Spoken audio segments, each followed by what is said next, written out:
Yeah. Well, cool. I just clicked the button. It says now you are live. Um, so I'm going to switch over to find the huge convention page and share the live Yeah. stream to a couple of groups, and then we'll get started. Love it, man. Well, I have our CMO. He's actively doing the same thing Okay. right now. So we should get live in the painting contractor Facebook group, the largest Facebook group for painting contractors. There's about 150,000 or so that I'm an admin of that we're sharing, and then also the Service Legend Facebook group as well. Wait a minute. There can't actually be 150,000 painters in this country. Well, there's some that are international. There's some international ones that you can see, but there's a ton of them. Oh gosh, There's yeah. probably like 300,000 painting contractors in the country, I think. But most of them probably only do like 150 grand top line a year. You know, as we Yeah, all for sure. really know. But What in the painting industry, and not as a negative term, but like in window cleaning, we call the one man guys like the bucket Bob. But you're like, Yep. it's a guy in a van. What's the term for that in the painting industry?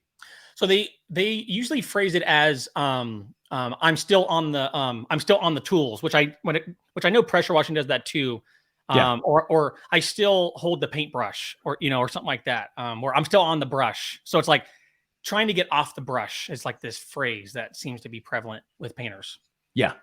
Yeah. With the power washing window cleaning, it's like you got to get off the truck, or Yeah. same with, carpet cleaning. Yeah. Stuff like And then that. concrete coatings is I have to get off the floor, which is probably similar to like tile and traditional flooring too. So True. All right. I've got to click one more group, and then we're going to dive in, because I'm really, as soon as you, or your team picked a date for this interview, I texted you right away, and I was like, he's going to think this is automated text because you do a lot of automations. I'm like, no, this is a real person. I just wanted to say hello. I'm really excited for this interview in a big way. So let me click the button. Well, I appreciated that. And I did kind of like second guess it. I was like, because it said on the top, it said, this is not automated. And I was like, great job. It is automated, but you don't want me to think it is. So that was kind of Exactly. Cool to see you do that. Yeah, no. When you're trying to obviate something, like it makes it sound like you go, I'm not a politician. It's like, you're definitely a politician. You wouldn't say that unless you were. So it was kind of funny. So, all right, everybody that's joining us live, thank you very much for your time. Your time is your most valuable asset. You're sharing it with Ryan and I appreciate it. I know Ryan does as well. I'm really, really grateful to have you on the show, Ryan. I want to give you a little introduction, just let people know a little bit about you, and then we're going to go from there. So, from my understanding, Ryan Davis has he's got a concrete coating business there in Phoenix, in the area. It's Cardinal Coatings, not coding, Cardinal Coatings. And but you also now you run, I don't know if you call it a marketing agency, but you have Service Legends, and you do marketing, you teach marketing.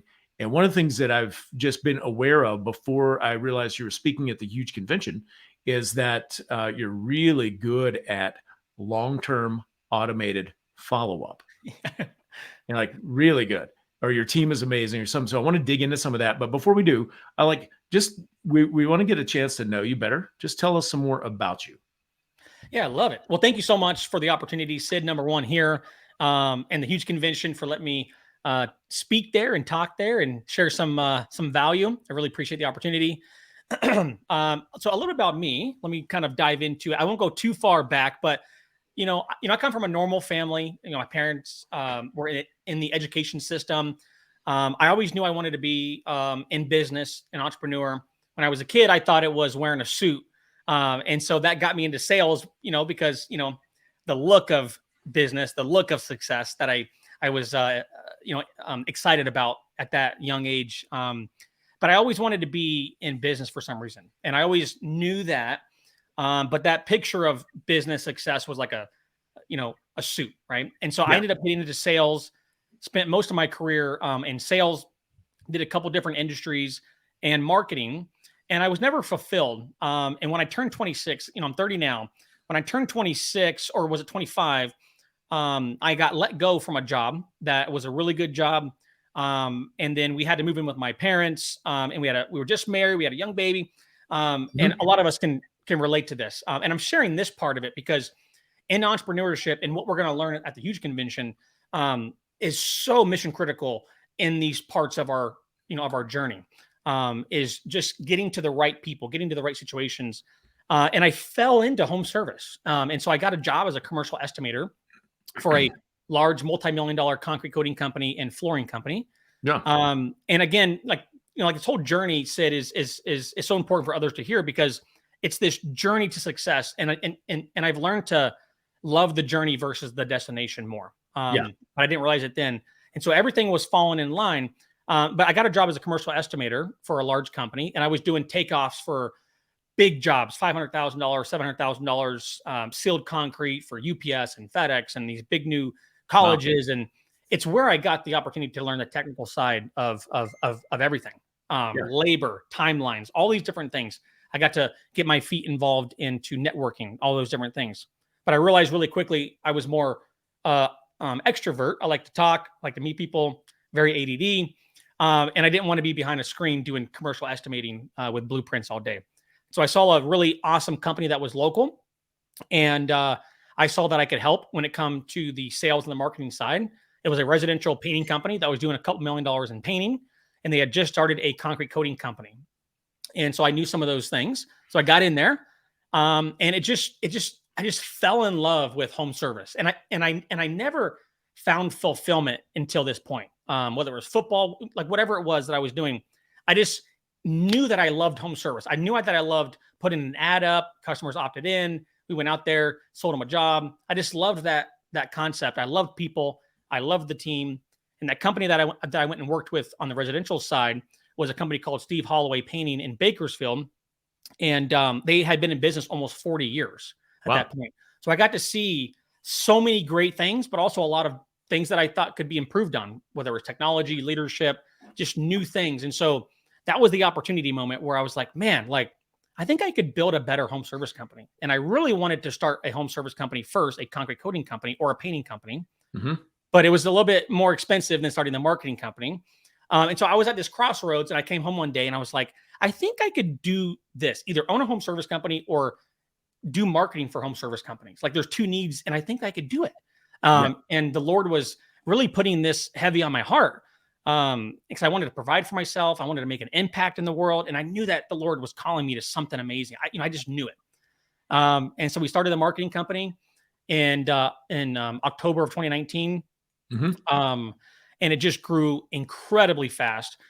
We have 32 employees now at the marketing company, and we only do marketing, Sid. So we do full service marketing from websites, SEO, Google ads, TikTok ads. Yeah. And we really focus on the marketing side. Is that for home service businesses mostly, or do you branch outside of that? Yep. So we started with concrete coating and painting first, and that's where that's the bulk of our client base. Yeah. But we've just stepped into garage doors, HVAC, plumbing, and some power washing, and that's pretty much all we're looking to get into, so we can kind of serve those 5 or 6 niches. Yeah.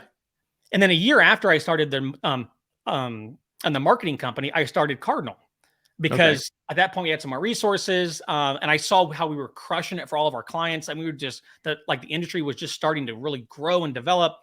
And so we started Cardinal in July of 2020, and we ended up doing 1.5 million cash collected the first year. Yeah. Strictly from Facebook ads, pretty much. All Facebook ads, or primarily. Yeah. So it was Facebook ads and some Google ads and SEO, but it was mainly Facebook ads. So that company is still alive and well today. Probably do 2 to 2.5 million this year. It's got about 14 employees, I believe. Yeah. And then, like I said, we have about 32 here at Service Legend now. Okay, cool. So one of the things I was going to ask you, I made a note, you're doing this and you're building it. And when we were getting ready to go live, you said, well, my CMO usually does that. So I wanted to ask you, if you're like, are you a good delegator? Has that been a natural skill? Do you have to learn that? You're building teams it's a completely different skill set than installing a floor or knowing how to run a Facebook ad. So is that something that you had a background with, or did you just have to learn all this on the way? Or how'd you do that? That's a great question. So for me, I'm very visionary. And I took that to heart probably a little bit too much early on, where I'm visionary. I don't need to do anything else. Where I'm learning how to be a CEO now, how to, because, I think this world's gotten a little lost in the sauce with, I'm a visionary. But I don't do anything, I just think of stuff like, okay, there's too many books and gurus talking about the 4-hour work week, these days. But I realized, early on, I'm like, no, I got to be a leader here. I got to be a real leader that can lead people into this destination where I'm trying to go to. And a part of that was delegation. A part of that was accountability.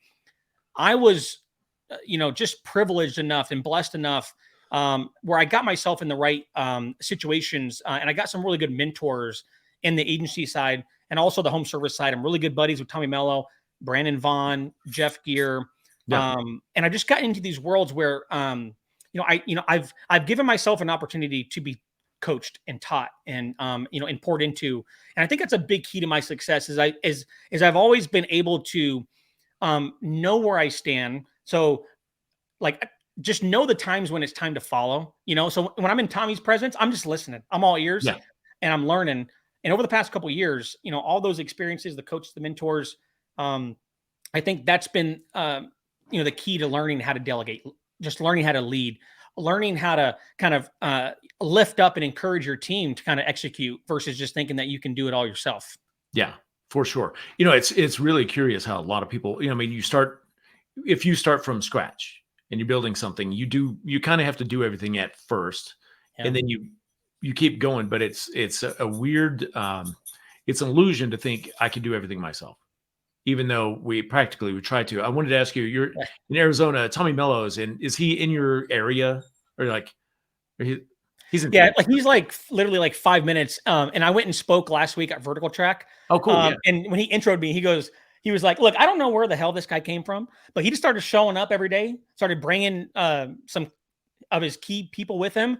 And I just couldn't get him to go. So I just, and we started to kind of dig each other, and so I would just do those types of things. Like, like my wife will tell you, like I'm really good at asking things, so I think that's a key is being really aware. And I think that's a big key with me too, is the Lord made me very aware for some reason, very self-critical. So there's bad cons to it, but the good pro is that I'm very self-aware. And I knew that we were scaling the business. I knew I needed to become a better leader, better communicator, and know how to actually like understand the operations of the business.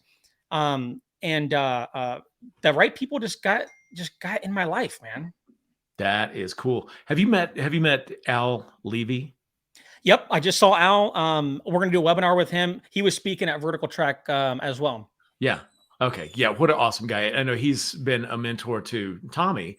And it's really cool because like sometimes we see people like they've reached this pinnacle and you're like, he's the man. And you realize, oh, he had a mentor too. And then you can kind of track back the genealogy of the greatness. It's kind of cool. I had a chance to meet Al a year ago.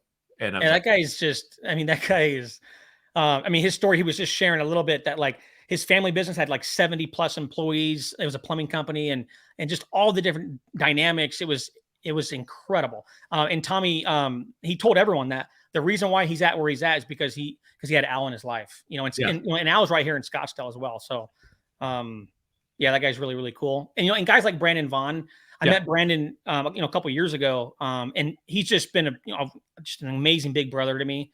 I could ask him anything literally, and I think he would be available. So, yeah, for sure.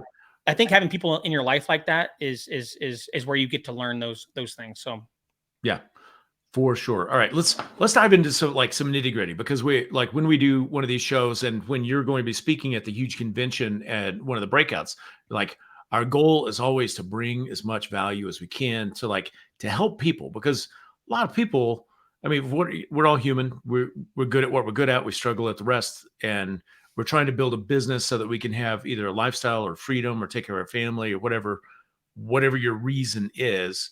But one of the critical components that is normally missing is like the painter that can paint circles around everybody in town, but has a hard time marketing, or doesn't know how to ask for referrals, or does a decent job with that, but doesn't answer their phone, or, does all that, but never follows up after they send a quote. Like, let's get into a little bit of granular with marketing. What do you see? Because you help a lot of different companies in your different industries. What's usually like the lowest hanging fruit, the biggest piece of the pie that's the simplest to solve, that is missing in someone's marketing arsenal or strategy? Yeah, it's a great question. And the first thing that I think it starts with is like the mindset side.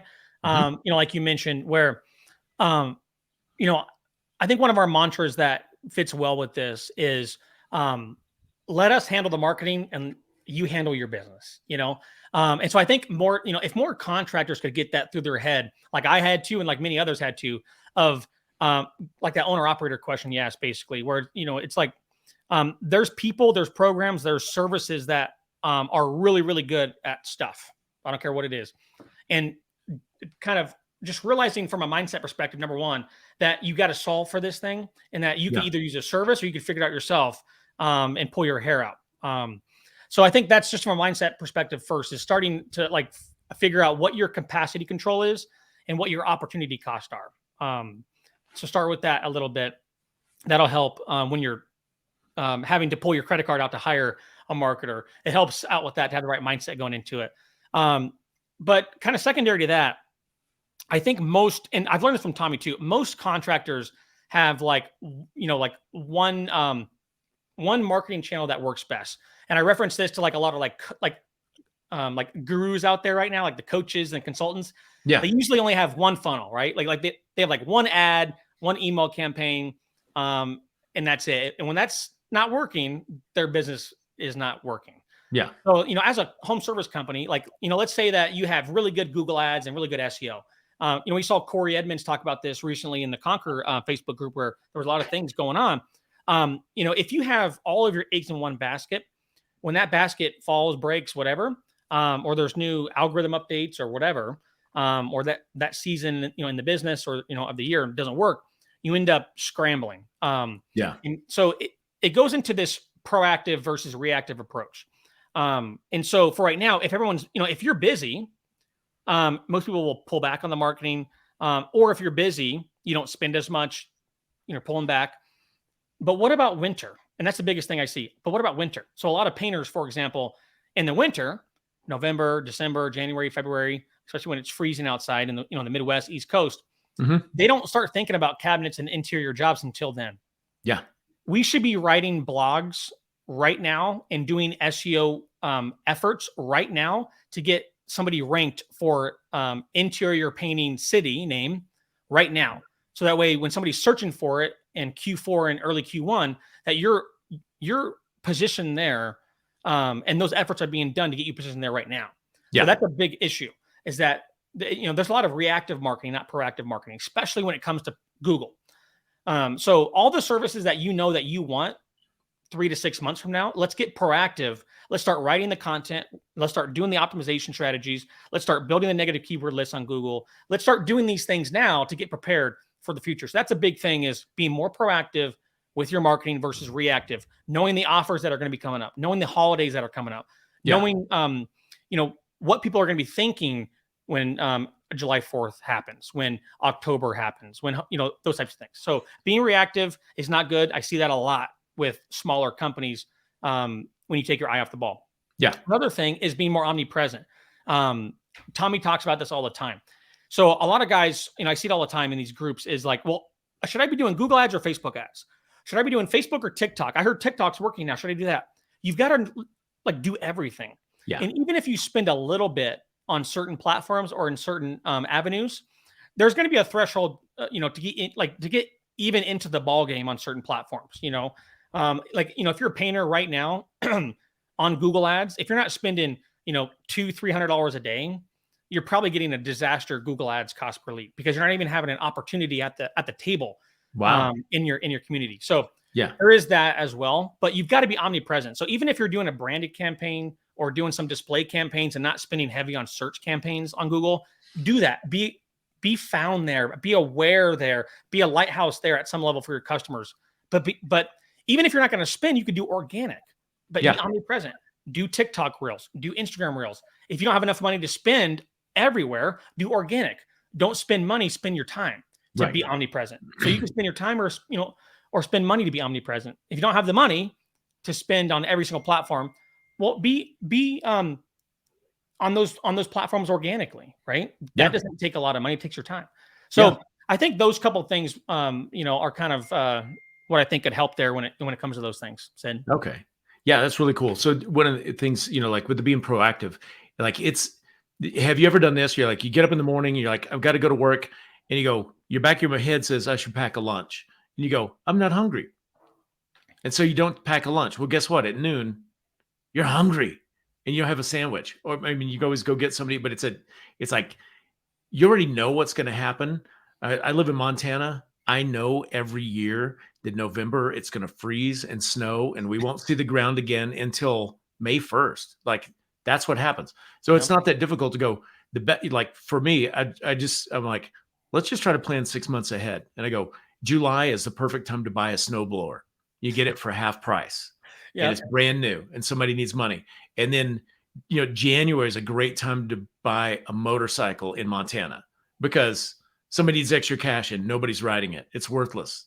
And you're like, but you can do the same thing. I love that you said like, just start writing those articles now. You didn't say start running ads. Like just go ahead and get the SEO built and do the stuff. So with the content creation like that for blog posts and stuff, are you seeing in the service industry or a lot of people or agencies for home services using AI generated content and stuff like that? Or is like that going to drive it?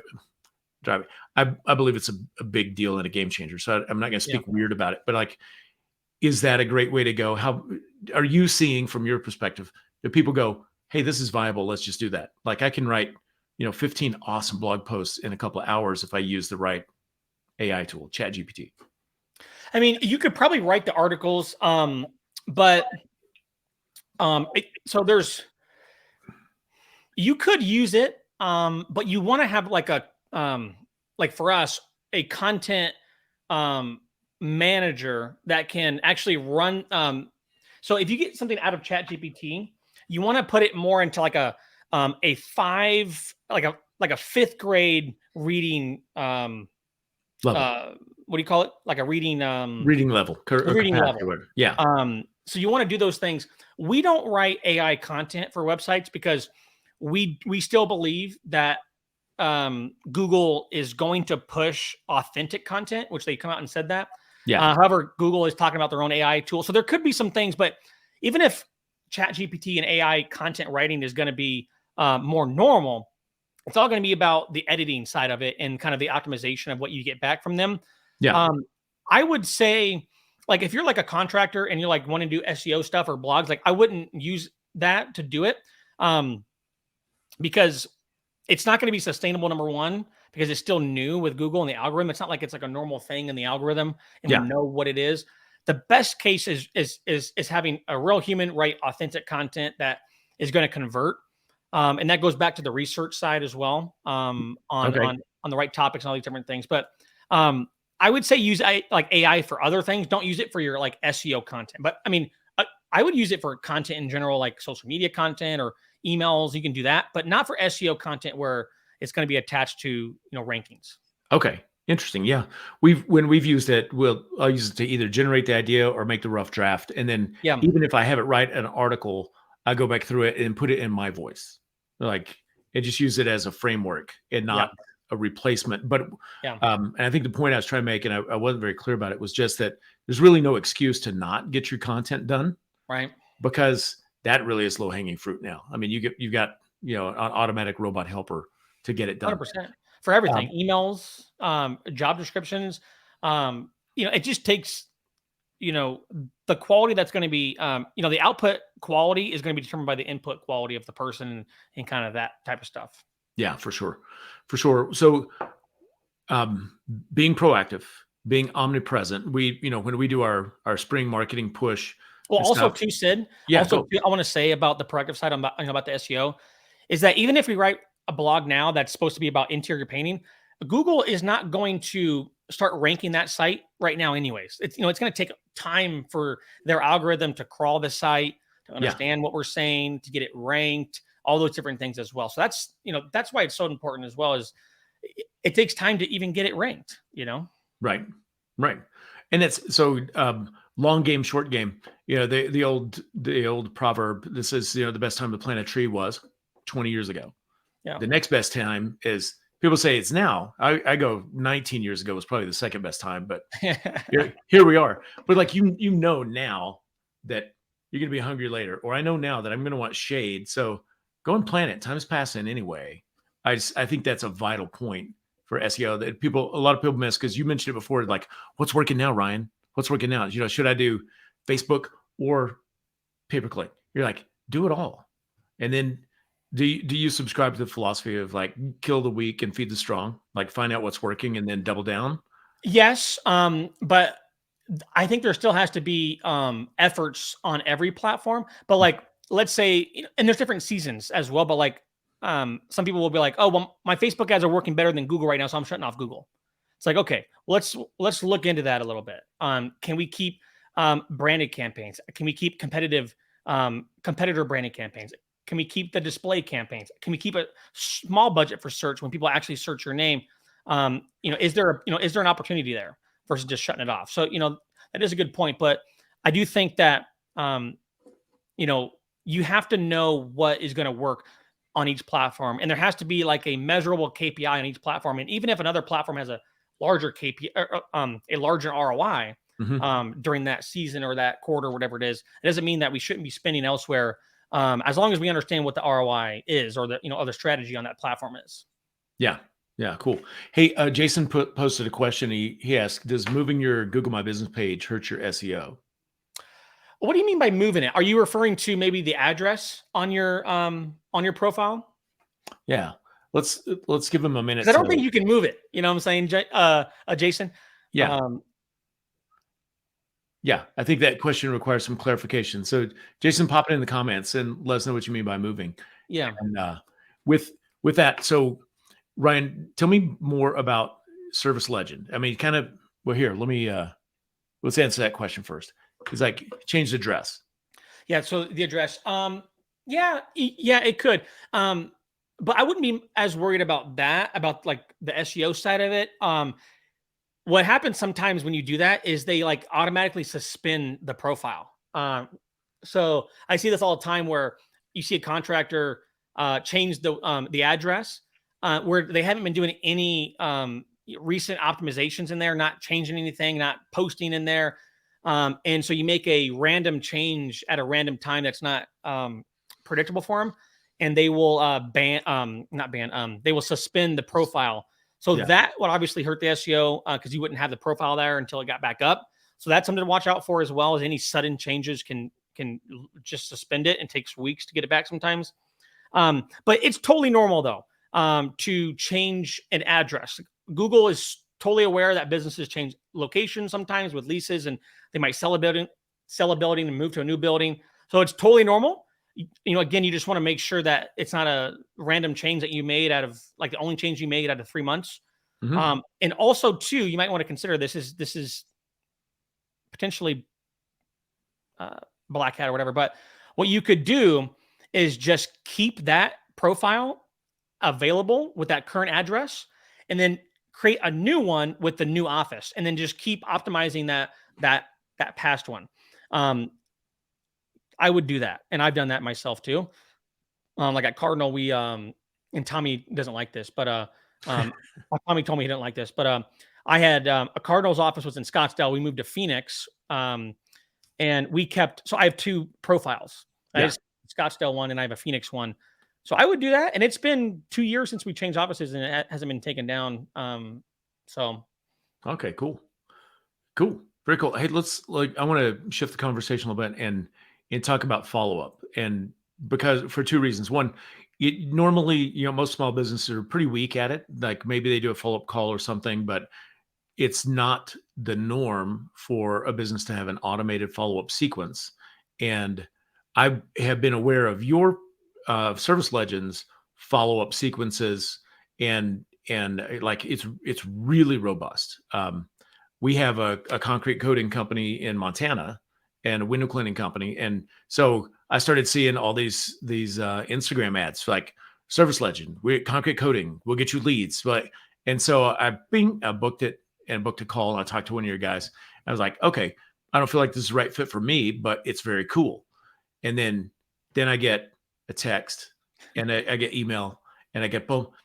And the thing that's really cool about it, and this is a nuanced level that it's a difficult line to ride, is like the follow-up that I have gotten was so thorough, but not ever spammy. Yeah. There was like one time I was like, okay, that's enough. But then after that, it was like, it went from, do you want to take the next step? You want to do this? But to like, now I'm still on one of your lists and it's everything is value driven. It's like, hey, we've got this podcast. Hey, we've got this interview with Chuck Thoke's taking a class, and it's just, we're going to help you. We're going to help you. And there hasn't been a lot of asks in there. I was like, damn, how long is this going to go on? So I'm going to pick this conversation up with you 5 years from now and tell you if I'm still getting your emails. Yeah. Um, Which but we get that a lot, where people have like heard us for a couple years, and it's a concept of email marketing, like jab, jab, punch, where yeah, the jab, and then I'm going to right hook, right? So it's jab, jab, right hook, jab, right hook. So it's the concept of like value, education, entertainment, and then you can slide in an offer. But no one wants to be a part of offers every single day in their face. It's why going to Walmart is annoying, because you're like, dude, geez Louise, everything's $2. Everything's on sale. half off. It's like, geez Louise, right? It's kind of like, yeah, okay, guys. So you don't want you don't want your customers feeling like that, for your home service business at all. One thing is, so when you do this, you got to plan it out, and it goes back to being proactive. Marketing is very proactive. Business is very proactive. And so you have to anticipate what the vision looks like. And so, okay, Sid booked a call. He didn't move forward. And so we have a specific sequence for that, right? Where it's a little bit more warm, a little bit more aggressive, because we know you're in that state of, considering us. And so it's a little bit more aggressive, but video testimonials, maybe a little bit more of social proof, like trying to contradict like any fear or doubt. But there's a certain point where, after 7 days or whatever, it's like, okay, automatically we move that lead into the long-term nurture sequence, which is, that sequence is just all value, and that'll last forever. So like in home service, we do this with Cardinal as well, where every week we send out an email to our list. And that list is customers, unsold estimates, cold leads that were generated but never got converted to an appointment. Our entire list gets this email, and it's weekly. And all we do, here's a quick hack, is we write about 4 blogs a month for Cardinal on our website. What we do is we syndicate those 4 blogs. Think about it. There's 4 weeks in a month. We syndicate the majority of the content in that email that's going out to the list is the blog educational value content, talking about how to clean your garage, how to do this, how to whatever. So it's very low friction. It's non-aggressive. There's no call to actions. Well, actually, there's one call to action on the bottom, but it's very light, and it's like, hey, by the way, and so it's just all value. And so our list is getting value. They're getting education every single week. They're not feeling spammed. But every so often we'll throw an offer. Hey, July 4th offer, right? And people will opt in.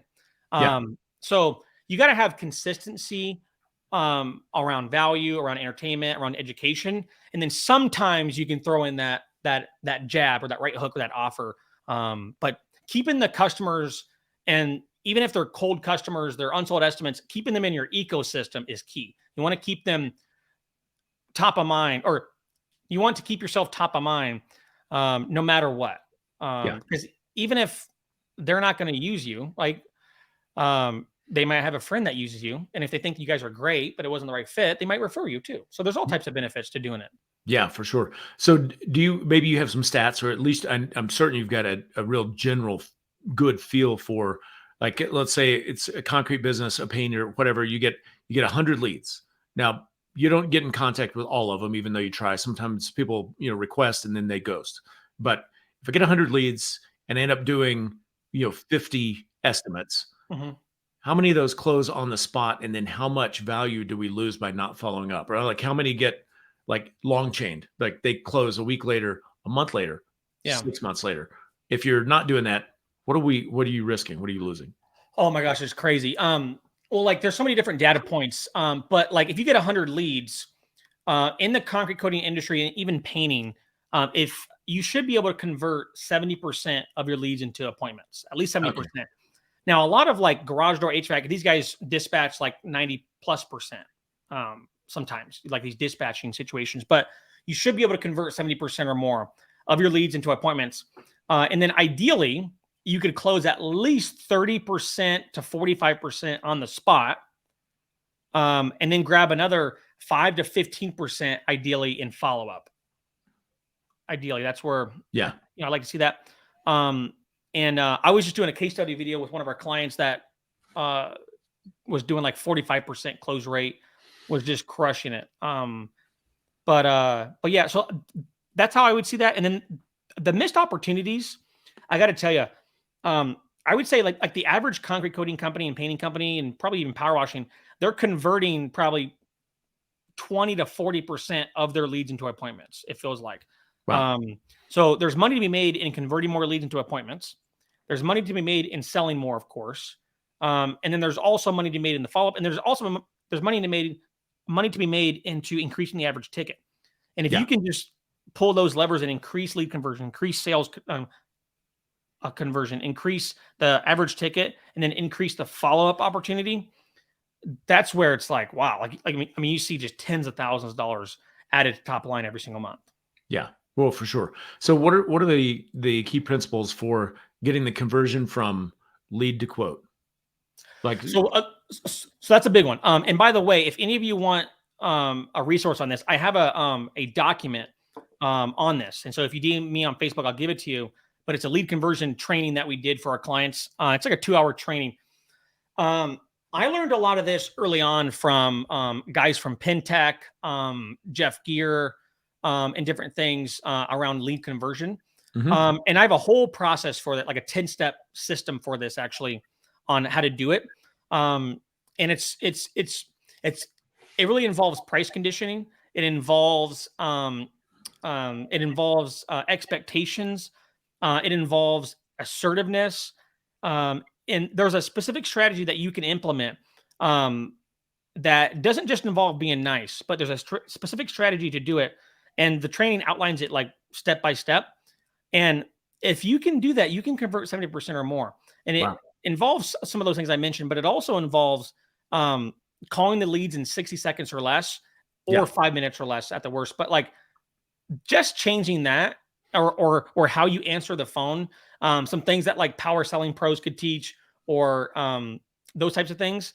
It's just immense. But there's also a few little things that you can do on the phone, certain phrases, just like in sales, that can really pre-position the person to buy, have better expectations, and things like that. And just having more control over the phone call, not asking less questions, but like just assuming the appointment more, assuming that, hey, we're going to come out there, you're going to give me time, like not being defensive. Like there's all these different things that will help.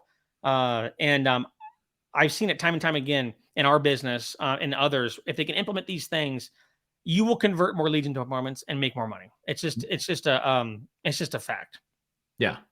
Yeah. Cause it's amazing to me. Like, our lead cost may be, well, our last stat was it's $104 per lead.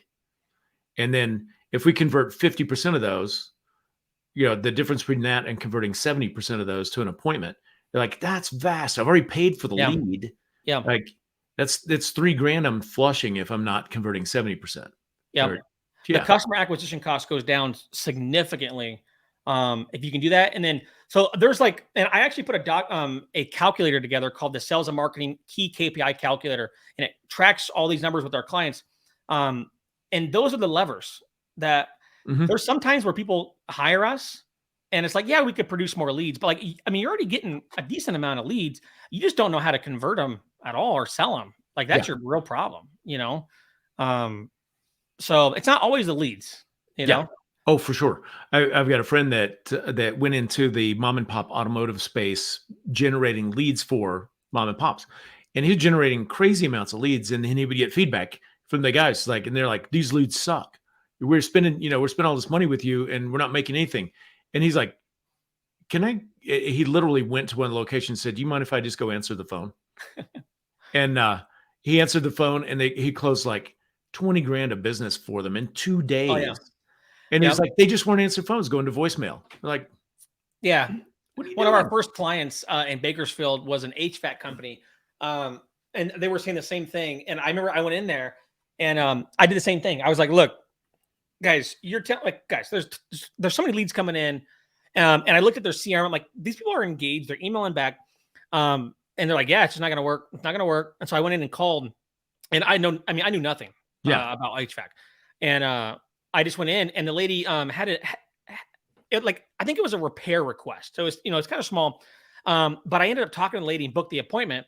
right in front of the CSR that said that these leads won't answer, all these different things. And then the owner, both those people, and this was a decent sized company. They had like 100 employees. And it was like their main CSR and then the owner. I literally set the appointment right there. And I was like, so kind. I was like, oh, hi, Marilyn. And I booked the appointment. It was a repair. I said, are you interested in financing? Are you interested in a new system? Things like this. And she's like, well, potentially, things like this. And I booked the appointment. And they were and like, he just looked over at the lady and was like, what the fuck? Like, what's happening there? So, but that's not always the case. There is some merit behind quality of leads and things like this, especially in home service right now, where there's so many marketers, there's so many people that, say they can deliver results. And so there is a concern of lead quality for sure. It's not just all about lead volume for sure. So. Okay. So when you were crafting, or maybe it's someone on your team, like, how did you line out the architecture of a long-term nurture campaign? And like, it's almost like the train station, like we're going down this way and then we're going to switch tracks because they go and there's a trigger and there's an action and you go do that. Is that something that was just like, is that native to you, or you just like, this has to happen and I need to find somebody good to do it? So actually, my core competency with marketing is all around customer acquisition, consumer science, copywriting, and like just customer acquisition, like ads, and just knowing how to get people to opt in. And so that's my main core skill set. So I already knew how to write emails that to increase open rates and click through rates. I knew how to get people interested in that subject line. So I knew those fundamentals. But I've got a great team, an amazing team. And they were able to really help out with this. But basically, anything that we're doing here, you got to have the strategy, and then the system, and then the people, right? Yeah. And so you have to have people implement the strategy using the system, and it's nothing different. But it's so as you're building a department, you have to think about the future pace of that department, who we're going to need, what softwares. So do the same thing with your reactivation campaign. How long do I want it to be? What's the messaging I want to get across? And you're going to create all these different kind of webs, if you will. And where you should start with building that web is a flow chart. So we use, I think we're using like Lucid charts right now. Yeah. And we just build these boxes of like, okay, this person does this. Blah, blah, blah, blah. And so we'll build out a flow chart as a visual kind of system element. And then we'll take that and kind of build it into ClickUp or High Level or wherever. So there's a technical side of it too. You got to know how to like press the buttons. But it's just that long strategy put into a system. Now this part, you don't need labor, right? You just need this, the software. So that's the nice part. But that's kind of how we do it, and we think about the scenarios and what if they click this, what if they say this, and we put it in place and we optimize it as we go. Yeah, it's really cool. It's interesting. You said earlier, like one of the key components of converting lead to quote is contact within 60 seconds. And I know some people would go like, what? I can't do that. But does that mean you need to physically pick up the phone and call them? Or you got an automation when a lead comes in that sends them a text and goes, hey, I just got your message. I'm going to be giving you a call in a moment. Or yeah, I mean, those things can still help. But they're not going, like, people are still going to, so like the whole goal here is I want to get in contact and make a good impression. Yeah. And I want to let them know they're in good hands. You made the right decision. You don't need to go look everywhere else. Right. I'm going to take control and I'm going to book this appointment and we're going to move forward with this. So even that text, even if you don't call for, let's say 6 hours, right? Let's say it's 1 o'clock and you can't call until 5 o'clock, whatever it could be. That text, yes, they're going to get it. But people are pretty aware nowadays. They're pretty, in tune with these things nowadays. They know it's an automation. There are ways where you can make it seem not like an automation, like saying something like, hey, Ryan, this is Sid with Cardinal Concrete Coating. Just want to let you know I got your inquiry. I'll be calling you soon. I'm at a job site. Yeah. And have it really point blank and it looks like someone texted it. Someone might think that that's real versus like, hey, this is Ryan, like this canned message. So if you're a business, you're an owner operator, and you can't get to things, right? And there's no office manager, there's no Joe's office or whatever, no pink collars, whatever it is. You need to customize the copy and the messaging that's going to fit how you do your stuff. So I'd have it more organic. Hey, this is Bob with Bob's HVAC. Want to let you know I got your inquiry. So you can literally type that first message exactly what you would normally say if there was no automation. So I would do Yeah. that if you're smaller. Other customers, like for bigger companies, I don't mind if they think it's automated because, again, I'm going for a professional. I'm going for price conditioning. We have a ton of employees here. We have automations.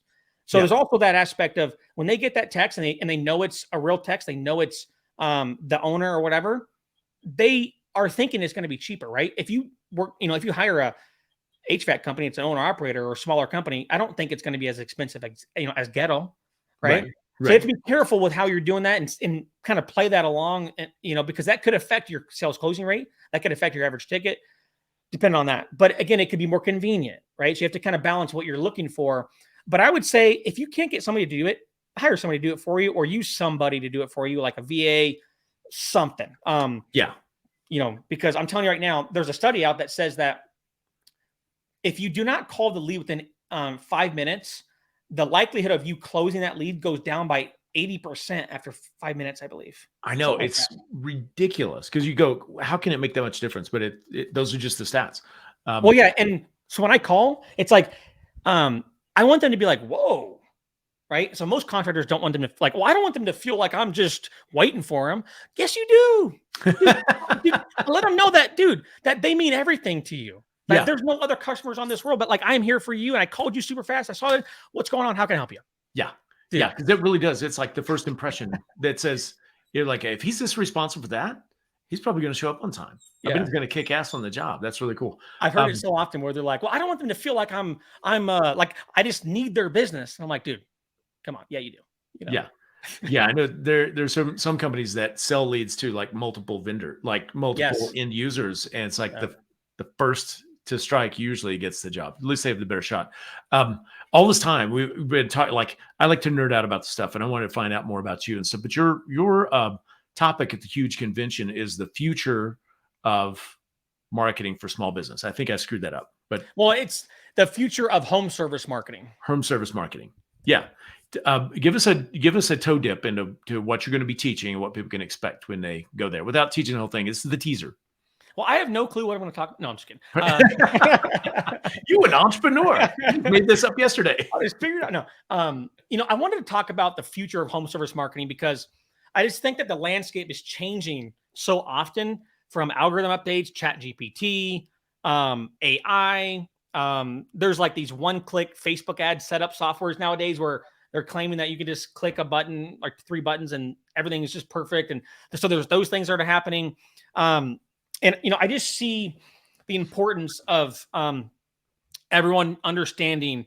Going back to that point, Sid, about being proactive. I want everyone to have this understanding of what to expect. The algorithm updates that are expected. Does AI content work as well as a content writer? Can you just write your own content as a contractor or hire a marketing assistant and have them do it? I don't need to hire an SEO company. There's all these things that I want to break down. What's working, what's not working. And that's the majority of the content. I'm going to be breaking down what's working with TikTok, how to use TikTok, SEO content, like AI content. Should you do AI content? Should you do more organic, authentic content by a human being? Google ads. If you're running Google ads, you've probably seen your cost per lead go up. How do you how do you get lower cost per lead on Google? Google Business Profile. A lot of people still think it's Google Business or Google My Business. It's Google Business Profile. There's new things involved in there. There's new reasons why you can get in the 3-pack. There's ads in the 3-pack nowadays. There's so many different things that I want to make sure we're all aware of, because what I realized is the people that are most aware of all these things are Tommy Mello, Ken Goodrich, Jeff Gear, Victor Rancor. But what about the guy doing $800,000 a year? Yeah. I want us all to be on the same page about what's working, what's not working. And I'm pumped, man, for this. So that's excited for it. That's cool. Yeah, I'm really looking forward to it. And that just bringing that kind of insight into most of the guys and gals, like, they're running a business, they're a really great technician, they're good at certain stuff, but like marketing might not be it. And but you can't leave this out of the mix and expect to survive. So last thing I wanted to ask you about, you did mention you had a couple of resources. You mentioned the 10 steps I wrote it down, 10-step system, etc. And you said people can message you, or do you have a link that I can put in, or a website? or Let me see here. I've got a couple different things. We have a couple different downloads. can you put it in the comments? Yeah, I'm not even sure where I found it. Let me grab that, Sid. Yeah, yeah, for sure. That'd be cool. And then, well, I'm not going to ask you more questions while you're looking because I might sidetrack you because it would sidetrack me. Right? Oh, there it is. Okay.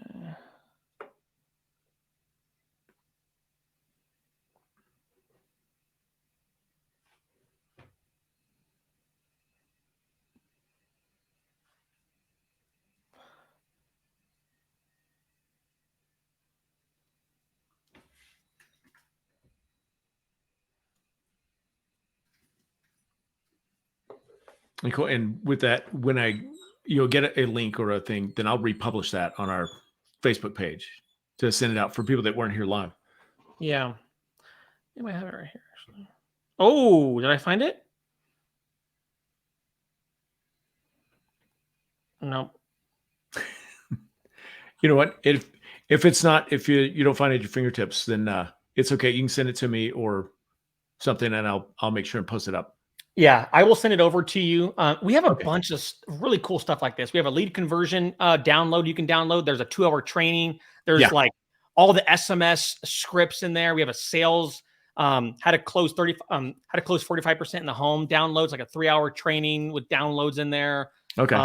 I'll make sure, guys, I can promise you this. I'll make sure I'll go get them. I'll give them to you, Sid, and Yeah. I'll make sure that anybody wants them, you can message me or you can grab them from Sid for sure. Perfect. Well, again, thank you for your time. I'm looking forward to our time together in Nashville. It's going to be a blast, and there's a lot to be learned. And one of the things you've mentioned several people today, you mentioned Tommy Mello, and you mentioned some of the other guy. You just a second ago, it's like a list, and you talked about networking. That's one of the things that the Huge Convention is brilliant for is networking, and everybody that's speaking at a session like yourself. Like the one thing that's really cool about the event. Have you been before? Or will this? I haven't been to Huge. I am so pumped. Okay. Everyone I know is like regular goers, So. Well, it's that, and it's like all the speakers, they're super accessible. It's not like, oh, we don't have Gary Vaynerchuk speaking and he's got security with him. It's like anybody can go up to Ryan at your breakout and like, hey, dude, let me talk. I've got a question. Well, I do have security. They're my concrete coating installers. So right. Just be careful. No, I'm just kidding. They're sitting there with a paintbrush of polyaspartic and they're just going to paint you, hit you with it. It'll never come off. So, all right, cool. Well, let's, thanks again. I'm going to end the broadcast. Stay on for just a second. I want to ask you one more question. Sure. All right. Thanks again. See you.